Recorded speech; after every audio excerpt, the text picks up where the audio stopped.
hey, you can't take out the trash. And I was like, oh, I'm sorry. Like, I didn't know. It's not like a rule. There's no rule, but it's like a social rule that everyone follows. Don't you feel stressed about it? I think...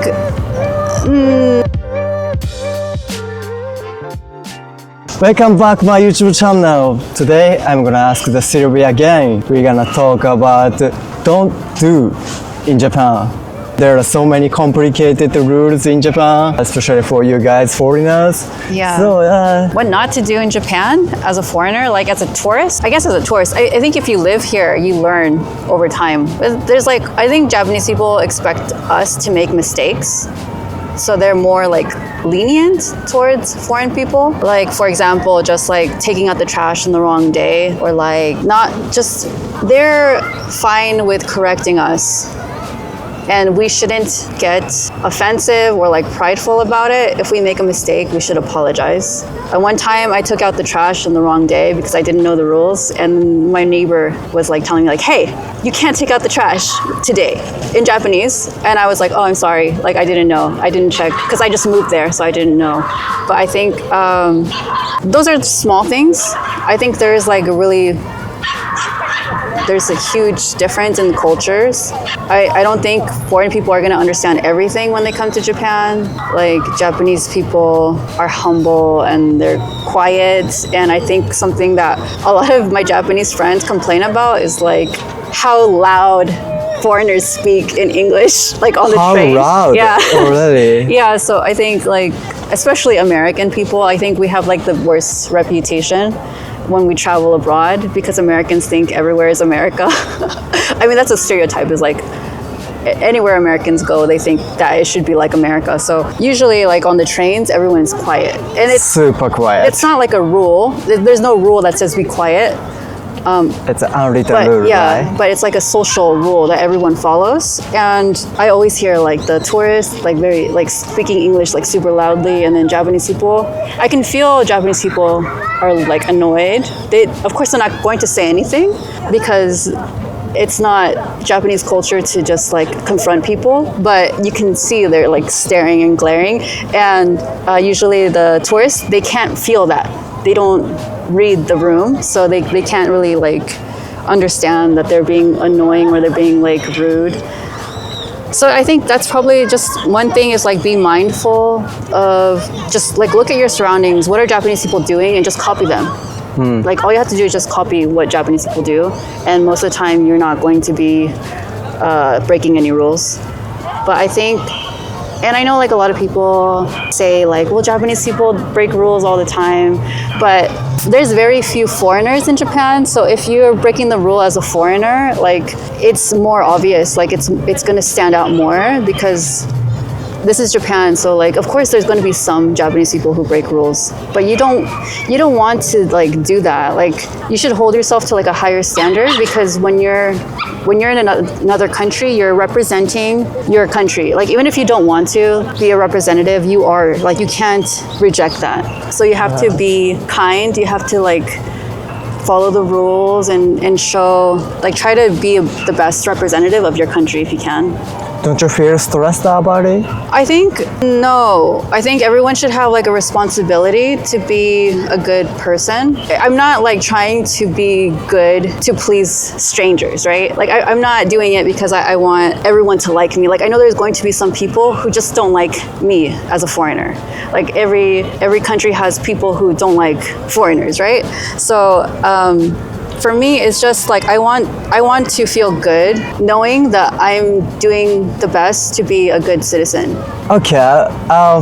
Personally, I feel like even for me it's too stressed. There's so many unwritten rules. But it's completely different because you're a Japanese person, so like you're going to be judged by Japanese people more than me. Japanese people judge me as a foreign person, so they already think like she's a foreigner, so she doesn't understand this is Japan or this is how Japanese people do things. So there's less pressure for me than you. I see. Yeah, it's true. What's the number one do not do as a visitors? Besides, the obvious things would be like don't break the law. Like I said, being super loud just like be quiet, please. Like when you're outside. Well, I mean, we're in a park, so it's okay to be loud out here. Like everyone's being loud. But there's always a time and place for everything. So sometimes you have to be really like vigilant like about your surroundings. So there's sometimes where you can approach people and talk to them, and there's sometimes where you can't, or you shouldn't. So like, I guess my advice is like, don't go up to strangers, because Japanese people don't do that and they think it's strange. But I mean, in some places you can do that. Like if you go to the nightclub, if you go somewhere social, like of course you can approach strangers because people expect you to approach them. But like in the street, like I'm not gonna go up to you and be like, hey, what's up?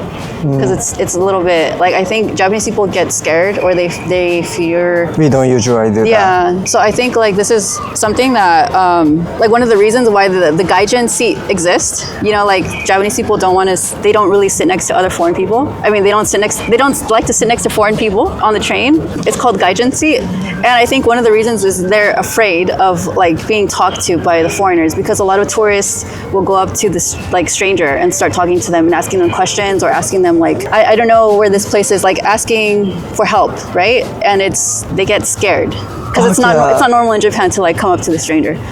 It's not common. Yeah. But I didn't know that there is a gaijin shit. Yeah, it's a really popular topic now. A lot of people are talking about it. Some people say it's like discrimination. Some people say it's just because, you know, there's reasons. Like I said, they don't want to be talked to in English because they're afraid they can't speak English. So it's like intimidating for them. Or just like wearing the strong perfume. Like a lot of tourists will wear like really strong perfume. And in Japan, it's like considered rude.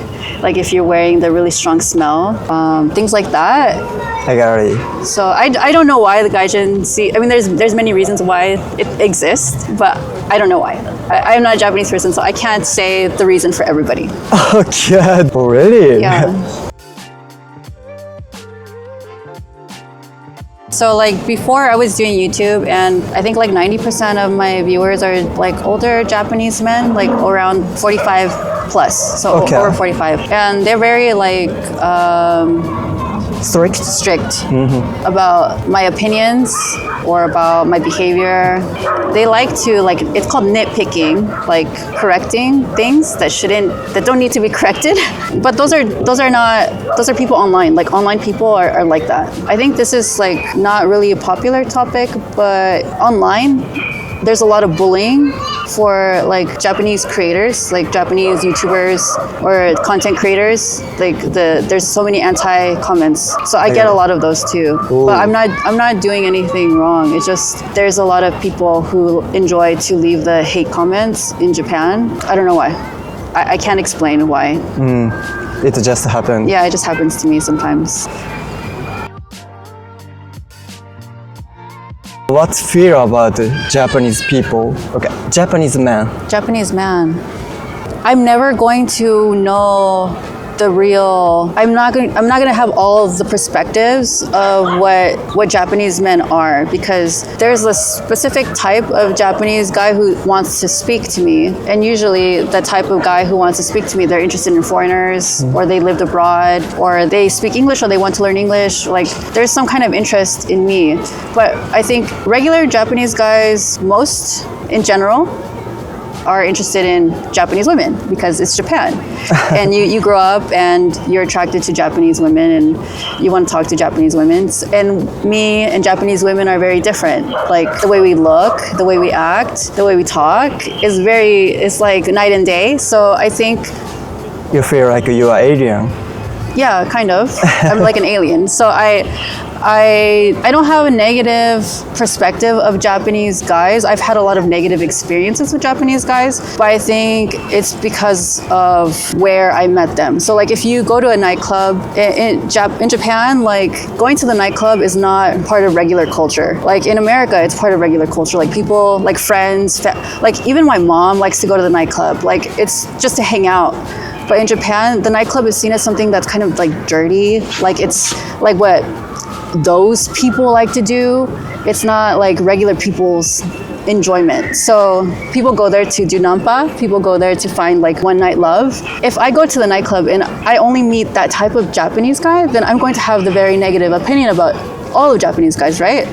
But that's just a specific type of person. And I don't want to judge everyone based on that because there's so many different kinds of people. I have probably met like 100 people in Japan, maybe. And you're like really kind person, like I've known you for a really long time. You're really different than other Japanese guys. Alright. Yeah, so I don't have like one idea of Japanese guys. I think everyone is different. In my opinion, you're really correct. Mostly my friend is Japanese and I'm living the Japanese society. People go to the nightclub, tend to be seen as a, oh, you are going nightclub. Among the Japanese, go to the izakaya, then go to karaoke, become crazy is a more common style for spending the weekend. I don't like this culture though, yeah. Why? I prefer nightclub as well. I just want to dance with music. I don't really like to listen to speaking boring stuff. You know, Japanese is always humble, quiet, but once drink a lot, become crazy, arrogant. It's gross, right? I think everyone who drinks is like that. Americans too. I think maybe worse. Okay, well, Yeah. I think it's worse because in America you can't drink outside. If you're drunk outside, you get arrested if you're drunk outside because I think maybe we're too dangerous being drunk. So it's against the law. Like it's called disorderly conduct if you're drunk outside, so you can get arrested. Oh, wow. Yeah. Oh my God. I think maybe Japan is much more safe and people are much more calm. So being drunk outside is okay. Okay. Yeah, it's very common for us to drink outside. Yeah, especially in the summer, you can see so many people drunk outside, have a chuhai. How can I say in English? Chuhai? It's chuhai. Yeah, chuhai. Oh, it's interesting. Okay, Silvie, what might upset Japanese people? I think arrogance. When dealing with like customer service, you know, like in Japan, customer service is like, I think it's really high level compared to like other countries. The customer is like God for Japanese people. Yeah. So I think you want to show respect back, you know, say thank you, bowing, saying thank you, don't be loud, just be kind to Japanese people. Like don't be arrogant. Because I've seen some people who are like rude to the like waiters or like rude to like workers. They try to like don't say thank you or they don't bow or they're just quiet. I think maybe it's more offensive coming from like a tourist. What about your country? My country, people are really rude to the work stuff. I think this is why I'm saying this because in America, people treat like the workers, like waiters, like hotel staff. They treat them really bad. They scream at them. We have something called the Karen, and Karen is like the name that they give to like the woman who is always complaining about like service or like trying to get someone fired or almost anything. But I mean, anyone could be a Karen. Like a man can be a Karen or like just it's the name we call someone who is like really rude to like the workers. It's not good. Yeah. Okay, so like I worked at a bar in Japan. Yeah. So I was a waiter in Japan, and the bar was like international bar. So there's Japanese customers and there's foreign like tourist customers. My experience like as a waiter, a lot of the tourists, like the foreigners, were actually like really rude to me. Like they don't say thank you. They like glare at me or they like complain at me. And it's usually the Japanese customers who are like really kind. So I think from my experience, I felt like a lot of tourists should be more humble or they should be more like kind to the staff. Okay. I'm curious that people who likes Japan is really attracted to anime or otaku culture. What do you think about it? I mean, it's true. I think a lot of people love anime. Like I go to like the Pokemon Center or like the Shonen Jump store or something like that, and there's a lot of tourists there. But I don't think not everyone is here for that. I mean, like, there's like a lot of Chinese people who come here and they just go to like Ginza to buy like Chanel or like Louis Vuitton things. There's many reasons why people like to come here, but anime is definitely one of the things that people love about Japan. It's one of the most famous things about Japan. Okay.